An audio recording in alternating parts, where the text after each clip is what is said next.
Генрих Батысты Сибирдегі саблық писателер санына кершелер. Аның шоқтарындағы матырларды шоның қылы көзілше, қостарында шер шаяның сілі. Шаяшы кізіні сақысқа керіп, аның 90 жазын өренің бер 10 жылын танықтып, ошыр алының культура дұрызынзар аймақ шончылысты. Олар қынып танысшалар фаеда темнелген көздігінен. Мұнда писателінің шұқтас шоғылы көзділік, кенделері сығарылық.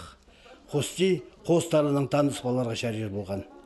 Тоғазығыны пастер алдында Генерговичтің туғанары, арқыстары, сырыт сарпарып, писателінің құмартқы тазына тірік шайқықтар салғанар.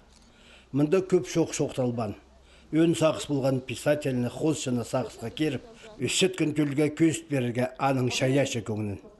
Бұ тоғазығыны дебленер Алтай аймандағы культура бөлінің доғынжалары, орындағы ал шөбі базы Генрих Батыстың туғанары. Художник, писатель болған и мағат кіз болған. Мағат кізіне қадей біде ұндер, бұз кізлер білдізінер, біз түгінеме немечеп поддерживать бульчепсаны. Анна Канзычакова, филология наукаларының кандидаты, шылысқан жонға оға көп неме шоқты берген. Ол институтта өкіріншітканда Генрих Батыстың шаяшызының танызып, қарақтың қараға шоқ алызып, аның тоқыстары қостыры диссертациясын арышылан.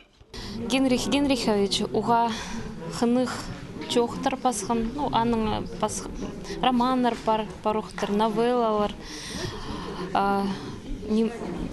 хынық кізінің хылин, чақсы хылин көстікін. Саяногорстан келген журналист Олесь Грек, писатель Владимир Балашов, арқыстарын сақысқа керіп, шет төлзер айлын сеткендер. Сабылғы шер соғжыларын ұндыбызынар, аның книгаларын қығырзынар. Мен аның тоғыстарын Джек Лондонның жеңнер ол шоқтарында хади орыстап түшелі экстремальный ситуация шоқ. Просто олаңай чұртыс саразында неме болжан кізі болары, аның ол өн темазы сағыза.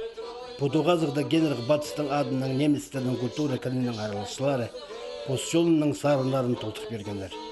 Шылысқан шоның сағызында Потуғазық қажында ұндылбас.